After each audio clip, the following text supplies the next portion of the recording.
So what's good people, meze neza, ni Kamali wanyu nk'uko bisanzwe. None aka kanya tugiye gukora plan ya kabiri. Abantu bari kudusaba filme, please mwihanganye rwose, turaje tuzibameneho umusubizo. Turacyari mu tubazo duke ariko turaje dukemuka. So nkuko muri kubona mu biganza byanjye, sinzi nabi biri kugaragara muri kamera, handitsemo ngo stay. Noneho hano ku ruhande handitsemo go.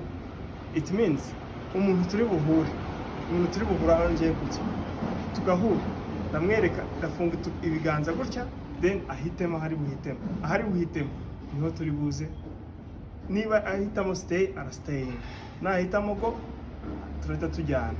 So please stay, mukomeze mukurikire, subscribe kandi na sharing niba mukunze ino video. Let's go. By the way,